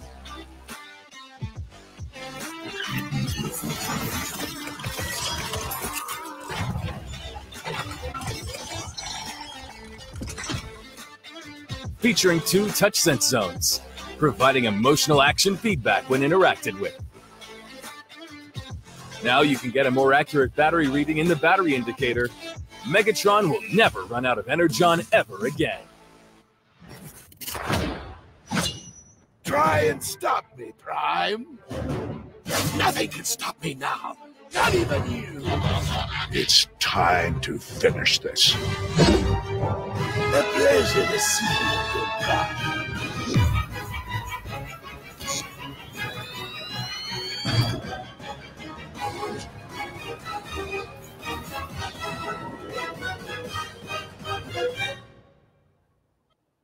Megatron G1 Flagship Edition by RoboSen. Order now. All I can say is wow. I mean, you get your money's worth at least, because you know what? If you're someone who does stop motion animation or like stuff like that, this would be perfect for you. Yeah. It is giving small soldiers, though. Like, this is how you get small soldiers. So I'm waiting for Scott. I've seen about this is that if you have an Optimus Prime and a Megatron, it reenacts the scene from the 86 movie. Jesus. So basically, don't let your toys be in together, or it's just Andy's room when no one's around. Pretty much. Oh, no. You just get to traumatize your child by letting Optimus Prime die again in front of them. Jesus. Also, guys, Tafari did point this out as well. If you do go to IHOP on Instagram, like he's talking about, that they are giving away a bundle of Jakks Pacific toys along with limited edition gift cards. So in order to log in, in order to actually be internet, you'll definitely go to IHOP on Instagram. Like it says before, comment below which Sonic character you would share an IHOP meal with for a chance at 15 prize packs. As you can see there, the gift cards and the figurines with Shadow, Knuckles, Sonic, Tails, and I forgot her name that freaking fast. Amy, thank you. So it definitely is Amy interesting Rose. there, guys. If you want more, Amy Rose is what he said. Oh, thank you guys. But yeah, if you do want to enter in these contests, like I said, if you want to enter in the Xbox One, definitely look up on X for Xbox Series. Of course, for IHOP, for Sonic, definitely go to IHOP on Instagram for that. But yeah, I'm sorry, the whole stop measure thing with Megatron and Optimus is still in the back of my head. And yet, once they pulled out the phone with the app and the controlled motion, I was like, okay, that's where the price points came in. I mean, for $800, it better have something. I mean, goodness gracious, trauma hits for everyone. I'm just saying, if that Megatron picks up on the wrong Wi-Fi, you're just gonna hear all Gorgonite scum must die. And yeah, that's a little bit scary if it actually did happen. But if you want to traumatizing toys, though, IHOP. I mean, yeah, the safe toys are at IHOP. Apparently, Robeson just sat there and said, "Bubba, we're just gonna put Skynet in every house." But with that being said, guys, we are going to move on to our comment pool. I'm sorry, go ahead. If he becomes sentient, I have no problem following his commands. I believe in peace. Remember, Megatron is a freedom fighter in the grand scheme of things. Yeah, but his employee reviews are going to leave a lot to be desired upon, sir. I'm just saying. Ask He gets better. He gets better. He gets better. You know, that Xbox, though, I need that in my life. I needed to replace my one-off Dragon Ball Xbox that I got from Rest in Peace Funimation. I'll let y'all have. I'll let you have that ride. That's going to be a fight and a half for one of a kind. But let's go ahead and move on to our comic pools. But before we do get to our comic pool, guys, we do always want to show support to Rick's Comic City. Of course, Nashville's #1 place for comic book stores. For comic books, for mangas, for collectibles, graphic novels, you name it in the world of pop culture, they have it. Definitely check out their 2 locations in Nashville and Clarksville, Tennessee, as well as their website at rickscomiccity.com. Again, that is the place to go in Nashville. If you are not in the Nashville area, or Middle Tennessee area, I should say, please support your local comic stores, support your local libraries, because again, guys, these are the places to where you can actually get not only your comics, your manga, things of that nature, you get the experience. I get it. Amazon is easy. Barnes & Noble is easy. Any place that has a Starbucks in it is easy. I get it. I understand it. But it's just something about going into a library, something about going into a comic book store to where you actually get the experience that you will never forget. And of those, if you bring kids of younger age who have never been inside of a library, who have never been inside a comic book store, can experience that same wonderment, that excitement that you had also when you were as a kid. And kids, we here at Get Bit have always said this and will continue to say this: read the banned books. We cannot tell you guys enough that even though a lot of y'all might not be young enough to understand this right now, but there are certain books that are being put out of your range for no other reason than just sheer stupidity. So what me and Joe and Tafari always say here, guys, is read the banned books, because there's something in there that you should know that'll help you out in the long run that they don't want you to know, but definitely read the banned books. You'll be better for it. So again, guys, support your local comic book stores, support your local libraries. If you are in the Middle Tennessee area, definitely support Rick's Comic City. So with that being said, Joe, I see you got the comics queued up, sir. So whenever you're ready.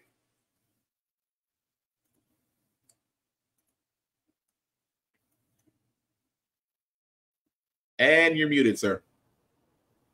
My mic is now unmuted. Okay, now we can hear you.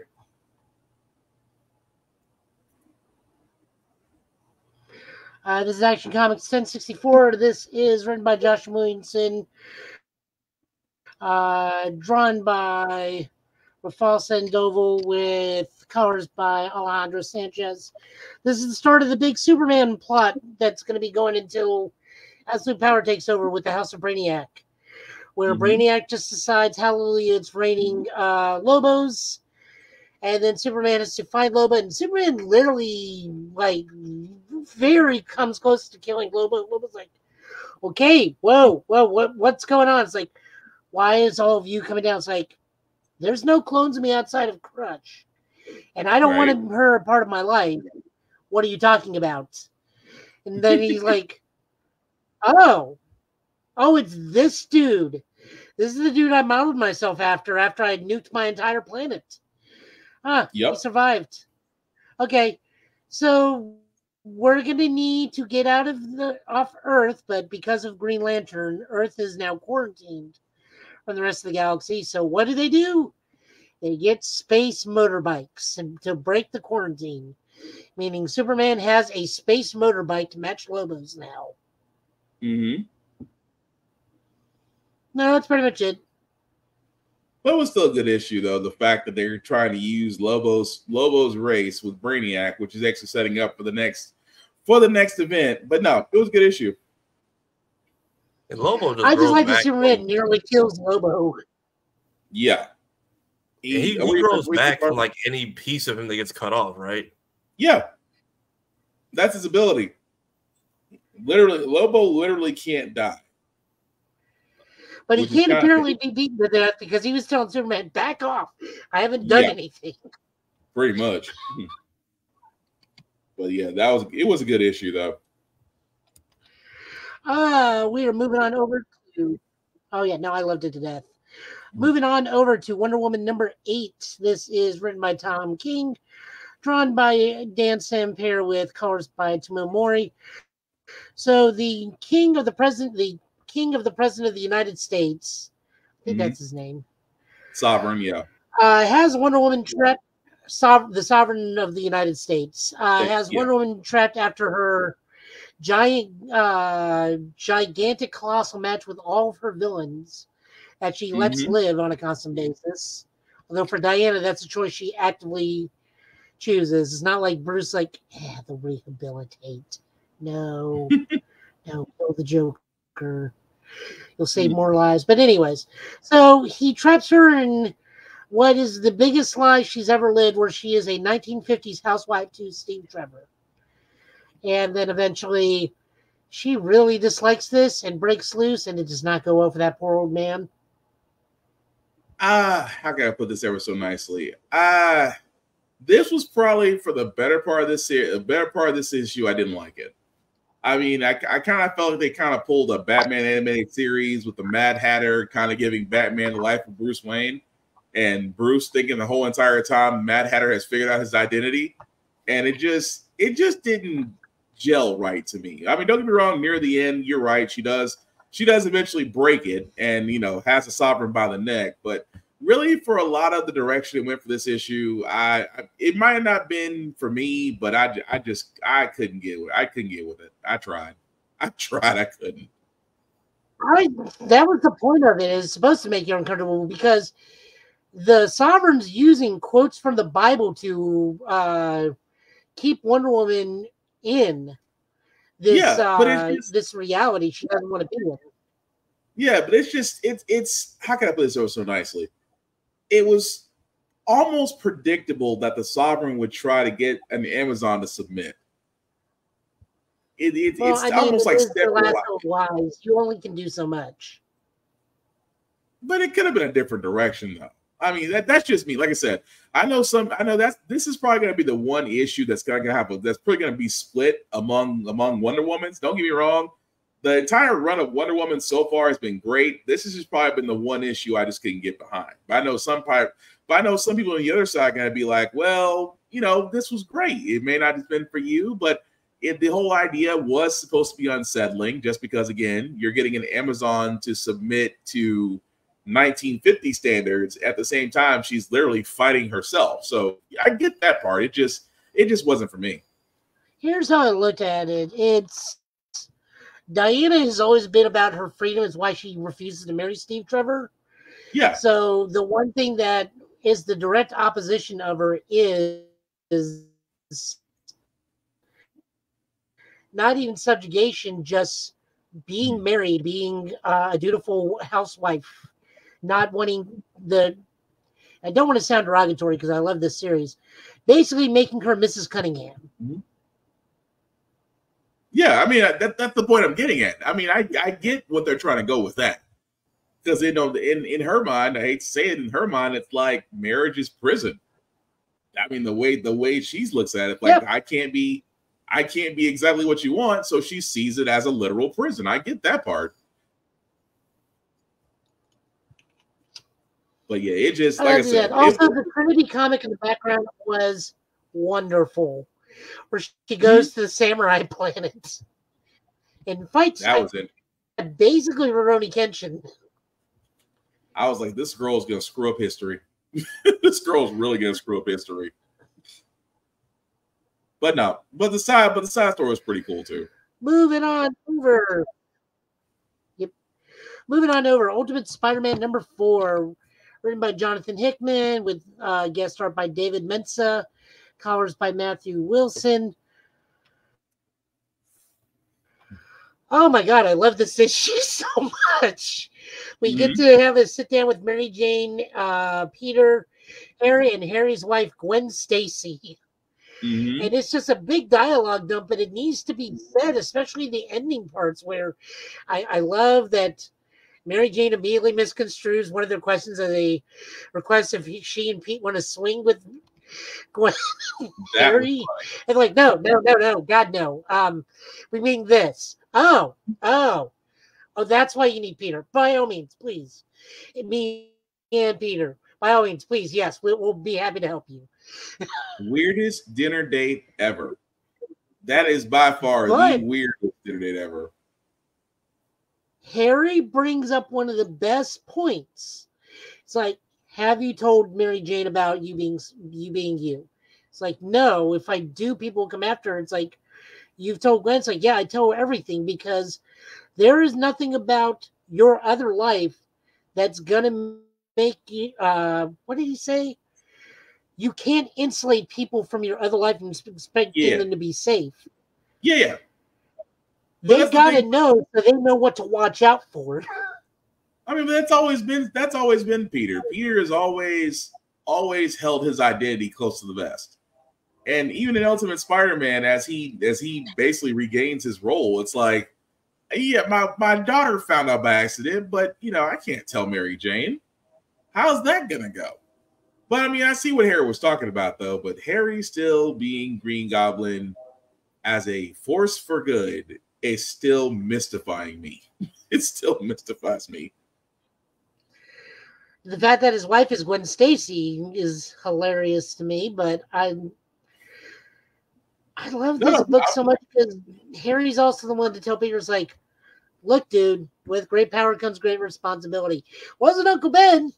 Uncle Ben is too busy babysitting his not quite grandson, where it's like, you want to go watch television? No. It's kind of weird. It's kind of weird to hear it's weird to hear the famous quote by somebody else. Is that just me?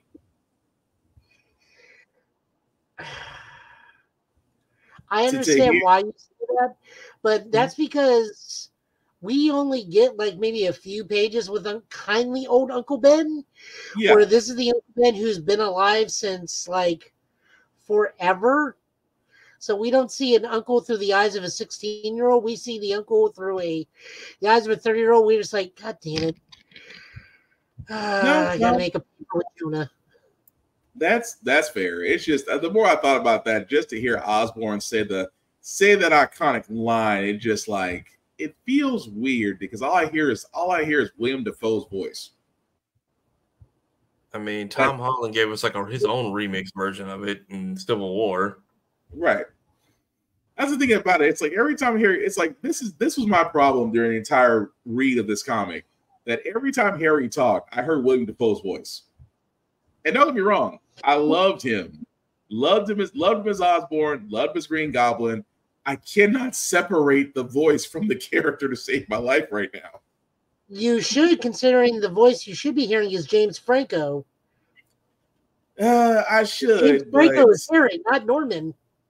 Yeah, but you are, and again, 100% right about that. But every time I hear Goblin, my mind goes straight to Dafoe. Oh yeah, no, that's 100% accurate. But you're 100% right. I hear Goblin, I go right immediately to the 90s series. Gotcha. But no, it was a good issue though. But it's going to be interesting to see if he does tell Mary Jane his identity, which I still doubt he will. I think he's going to be forced to at some point. Maybe. Moving on over, Black Panther 2. Black Panther issue 3, written by Brian Hill with art by Stefano Caselli and colors by David Correll. We get to formally meet Killmonger and Storm, who I am confused if they are married or not. They didn't look married. They look more like allies. They look more like allies. Definitely like a couple or allies or a couple, but like they also kind of give off married vibes sometimes by the way they talk to each other. Yeah. But the whole thing of just the disrespect, though, it's like the King of Wakanda does not know everything. And it's like, well, damn, just I know my own country, but I've never seen this structure before. It's like, oh, well, there are things here older than the Panther. I was like, there's a reason why Killmonger, although Killmonger is not the Killmonger that we know him to be from the MCU, but it's interesting the fact he says this level of, out here we don't have servants, we hunt for our food. I was like, I can hunt, good. Then you can clean this, but make it like animals did it. It's like, damn. There was a little bit of sass. Now, my favorite thing was like, it's your land, you're cooking. Yeah. But the whole thing about this, though, of course, with Storm being the fact that what they showed him at the end, like I was trying to figure that out for the life of me, what that orb was supposed to be, that big globe orb looking thing, and it was like all they said was, well, we don't know exactly what it is, but we know that Khonshu cannot have it. So it does set up for an interesting issue 4 as far as them explaining what that is. But no, I am digging the Ultimate Black Panther series so far. And the fact that Storm has always been beautifully drawn. Thank God. Because I was a little concerned. Anytime somebody draws Storm, I feel like there's this contract out there that says, look, you can destroy any other character out there, but if Storm does not look beautiful, you're fired. I kind of feel like that's it. I feel like that's an ongoing contract with the Storm character, that she has to look radiant and everything. If she does not, you're never going to work in Marvel Comics again. But no, I did dig it. It's an interesting issue. Go ahead. I was just going to say, like, this attire for her, I kind of like say this is Pirate Storm. Yeah. Just from the way she's dressed. Yeah, it's giving Jack Sparrow. It's almost like that. It's almost like that one kind of. It goes back to that Ta-Nehisi Coates run of how Storm looked. Not all the way Queen of Wakanda, but not all the way Pirates of the Caribbean either. Kind of in the middle. But I'm not knocking it. I dig the look. Good book all around. Next up, we have Fall of House of X #4, written by Jerry Dugan. Art by Lucas Wernick and Jethro Morales. Colors by Brian Valenze. This was a good one. Ultimately, it's just the X-Men still fighting against Orcus. Nimrod nearly kills Scott, but Magic gets him out there.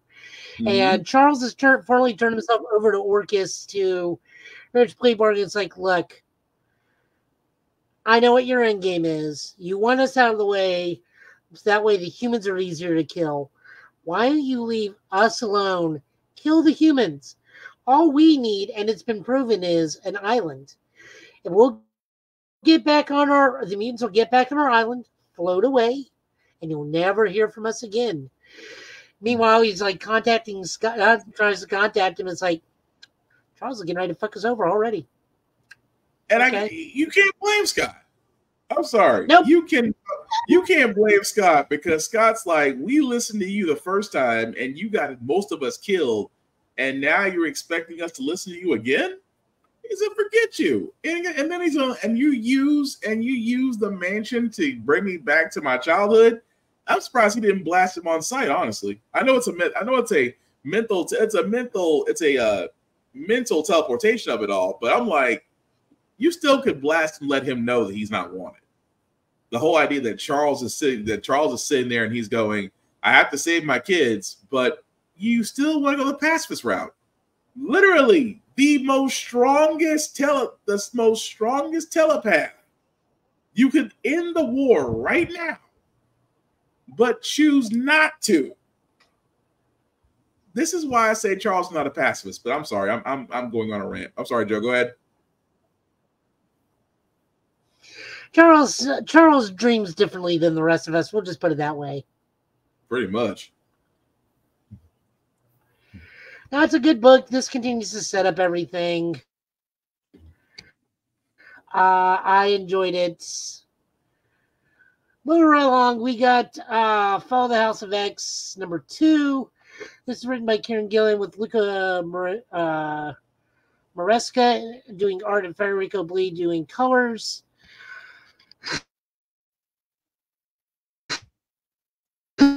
Uh-oh. Hang on, Joe. You might be breaking up a little bit.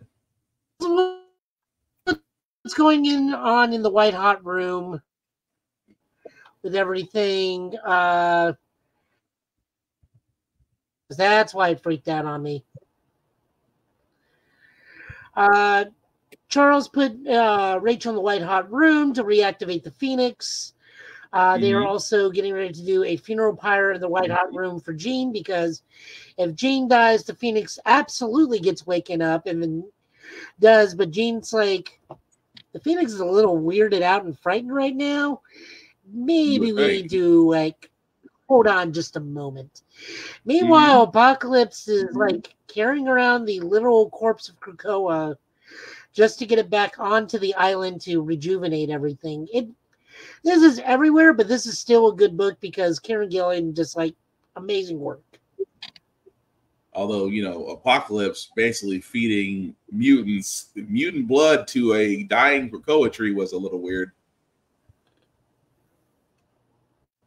I'm not gonna lie, that had a little bit of creepy vibes to it. Like, you need my blood to survive. Nope, you need more mutants. It's like, wait a second, so we're sacrificing mutants to a tree now? That's a little weird. I looked at it this way. This gets rid of some of the unnecessary mutants we don't need in this story. Or in one particular place, this resets a character for later use. Because Rockslide has been Wrong Slide for almost the entirety of Krakoa, ever since Ten of Swords. So killing him resets and gives us Santos back.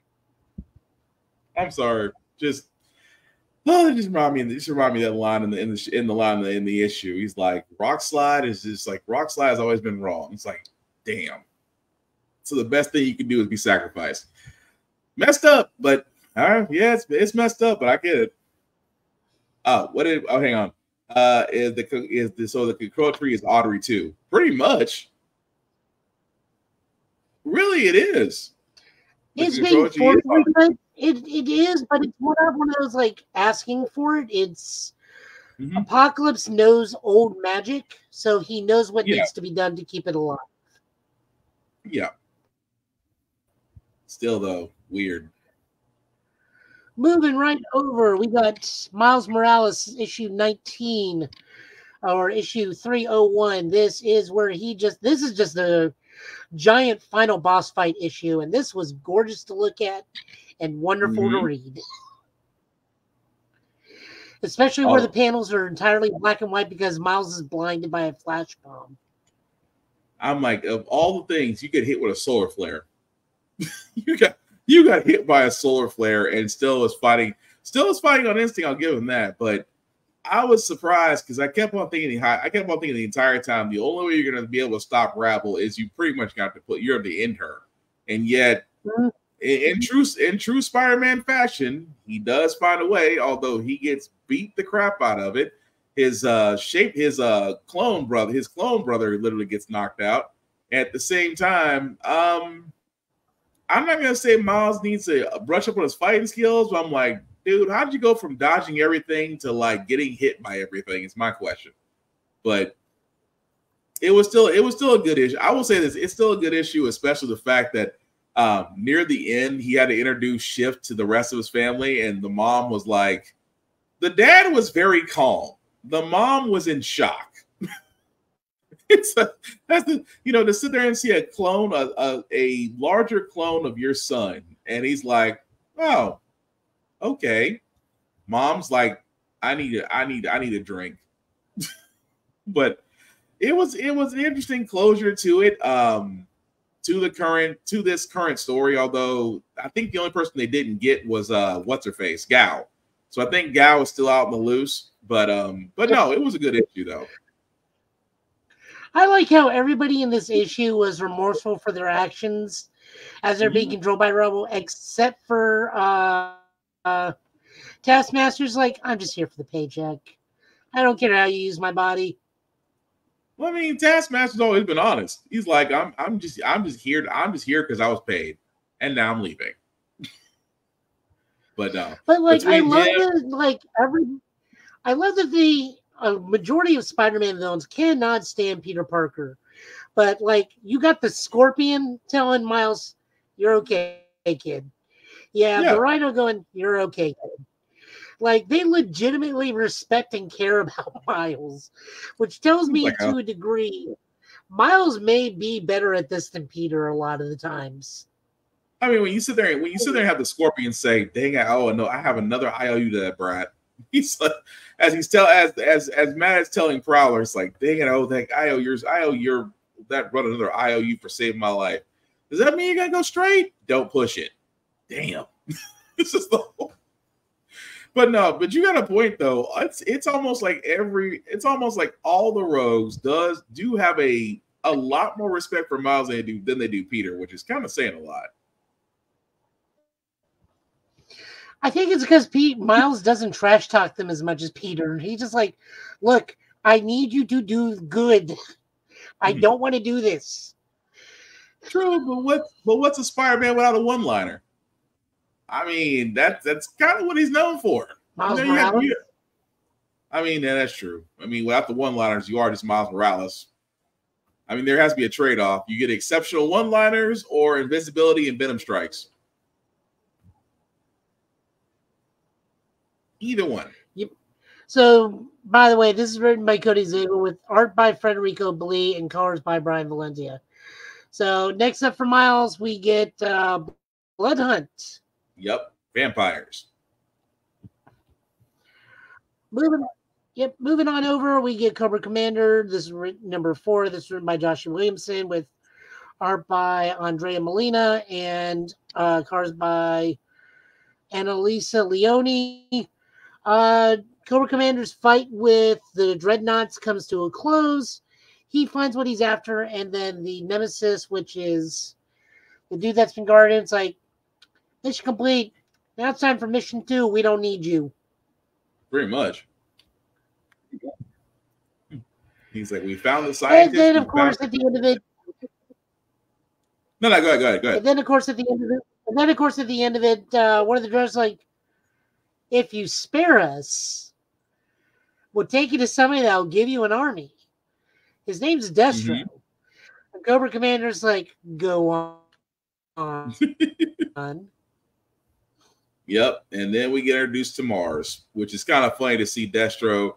It's like we're going that origin story, which is kind of reminiscent to what G.I. Joe with Channing Tatum and Marlon Wayans in it with Mars, with the guy from Mars trying to say that he was Destro, or even with the traditional mask in the background.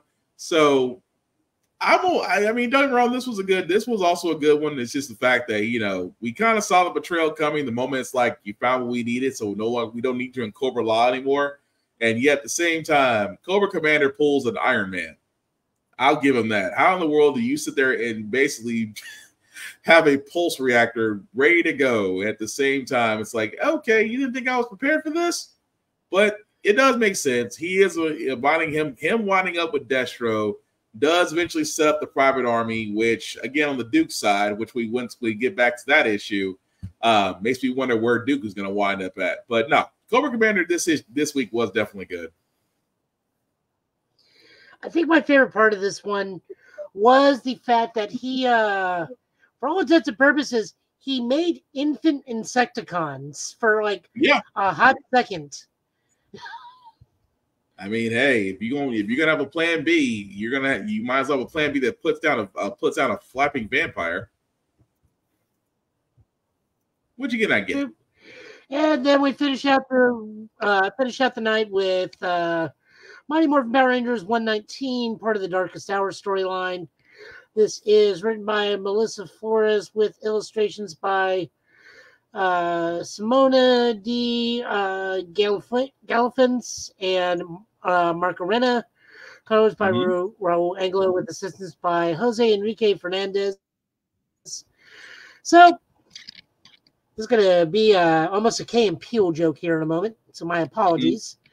So they learned how to beat Dark Spectre, or at least counteract the evil morphing energy, because we were often told too much peak energy is dangerous.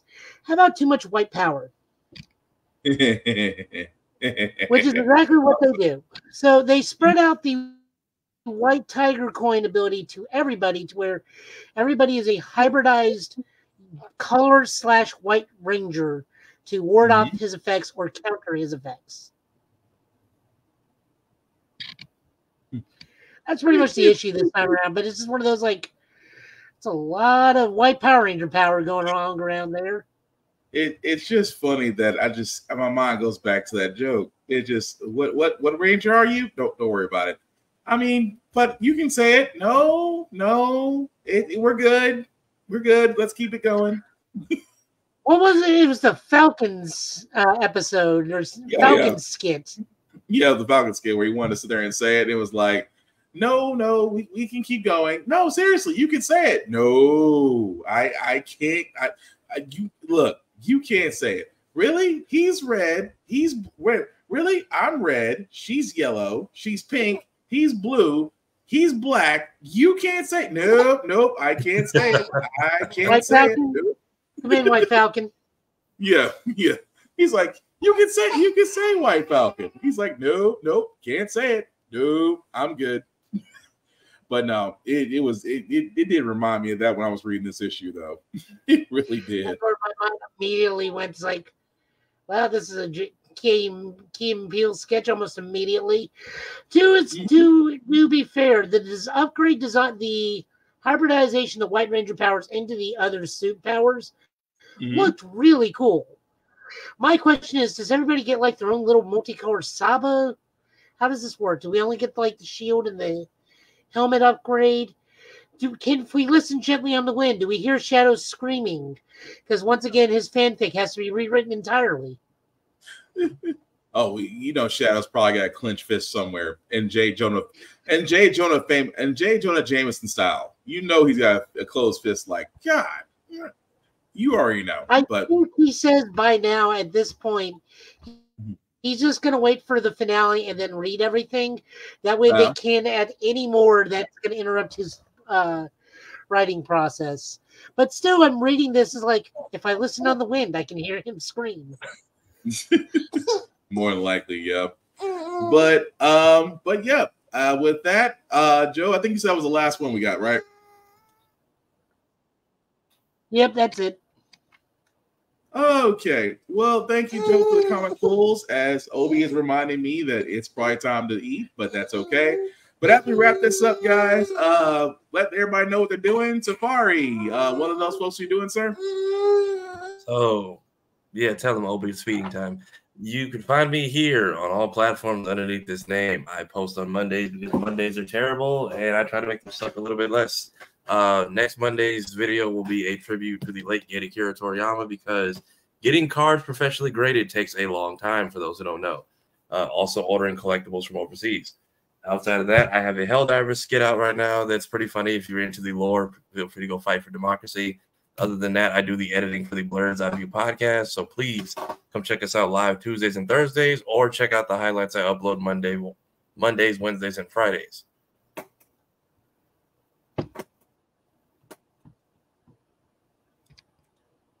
Like transition. My bad. Hang on, I got you. Sorry. Sorry about that. Joe, you want to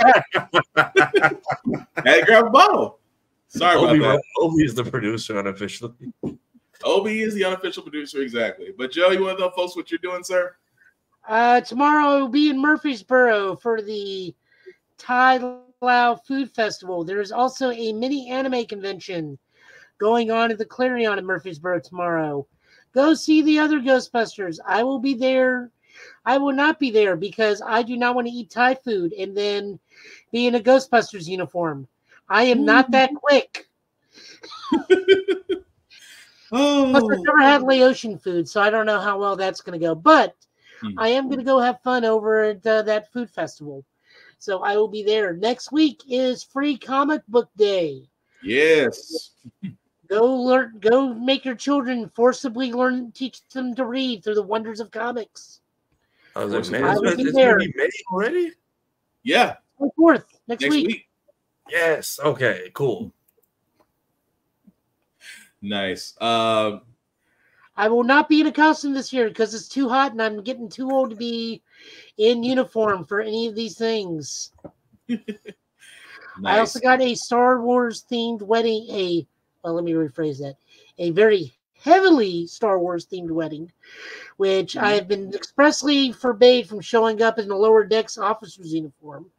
So more likely I'll be in a Lower Decks officer's uniform, and then much like if you order your steak medium or well done, I will be firmly and politely asked to leave. Oh dear. But they will take my chopper droid and just put him in my seat for the remainder of the wedding. They're gonna not the chopper droid. Also, May is Asian Pacific Islander month. So if you go to Middle Tennessee API, you can see what all of our events are going to be for this month. We will be at the soccer stadium. We will be at the baseball game. I get to go to my first Sounds game next Friday. Nice. I hope it's fun. It's baseball, so that can go two different ways. Oh, but Sounds games are definitely fun. They really truly are. You're not gonna get disappointed. Then just, good food all around, all through the month and various events. So please go over there. I am also learning how to edit videos very slowly, very poorly, extremely poorly. Everything was a trial by fire. So trust me, you at least have help. I just was like, let's just throw things at the wall and see what sticks. Yeah. I am currently using, which two are they? OpenShot and CapCut. Oh, CapCut. To learn how to edit. CapCut's not bad. CapCut actually does a lot of the work for you. So that one, I wish I had CapCut back in the day. I had to jerry rig an iPad app onto my MacBook, and that was my thing. So hopefully at some point the Show Guy Joe channel will start having videos again outside of shorts going, telling the channel, like, look guys, I got a day job. I'm not like the kids on YouTube these days that are doing this for a living. I'm old and tired. Videos will come out when I can get them out. Which, by the way, I have a day job. I don't, unlike the kids doing these videos, so the videos will come out when they're out. Nothing wrong with that. Well, before I get to my shameless plugging, guys, I do always want to shout out to those that need to be shouting out to Big BZA Dot. Definitely check him out and his YouTube page for beats and things of that nature. Also, guys, check out BlurStation.com. We cannot talk enough about this vehicle here that we always said we want our own table. Well, here it is for blurs and people of color. If you want television shows, movies, music, comics, anime, manga, this is where you can find it. All at the price of almost said it wrong, of $11.99 a month. So again, if you do want to join it, definitely when you do join it, join the Blurred's Eye View Affinity membership. Select any member there, doesn't matter who, we would all appreciate it. And again, $11.99 a month. Again, it's one of those things to where, again, we have to worry about, you know, our money going to subscriptions and different streamer things of that nature. Hey, at this point, with everything that's going either missing or gone, Blur Station is actually trying to make sure the content stays there. And if you are a content creator, guys, you have to join BlurStation.com first, and then from there you can pitch to have your content on Blur Station. And again, you get to keep to own it. The only thing that Blur Station asks is for a little bit of the distribution. When you think about it, it's not that bad. So again, check out BlurStation.com. If you do join us, guys, select the Blurred's Eye View Affinity membership. Select any one of us there. And again, it's $11.99 a month. At 36 months, you do have the opportunity to own a piece of Blur Station. A whole lot easier than trying to own a piece of Netflix, Amazon, or Hulu and paying a buttload amount of money for it, where $11.99 a month for 36 months isn't bad. As for me, guys, you can usually find me Black_Spartan615 on the socials, of course, with my son, who is my producer, who has now has decided to take a nap. So you can definitely find me there. The link at the bottom, guys, will make that a little bit bigger for you guys to see. If you copy and paste that link into your browser, take you to the link to this YouTube and Facebook groups for all of our podcasts. How the fact we got here, get bitten off those podcasts. Like, share, subscribe, get the notifications up. Simply put, guys, we cannot do this without you. So again, a like, a share, a follow costs nothing. It only takes a second to do. If you ever feel the need to donate, we're not going to stop you. But really, it's about letting people know what we do, because we definitely do love this. And again, much like PBS and those other broadcast network stations out there, we simply cannot do this without you. So with that being said, guys, as we wrap this up, we will definitely be back here, hopefully next Friday, same Get Bit time, same Get Bit channel, giving you the news and trailers of the week, or we'll have it in some form or fashion. But before we call it night, guys, any last words? Spider-Man 3 is back in theaters. If anybody wants to go see it, always worth watching. Joe? I don't think I can take that much Toby dancing. Did anybody,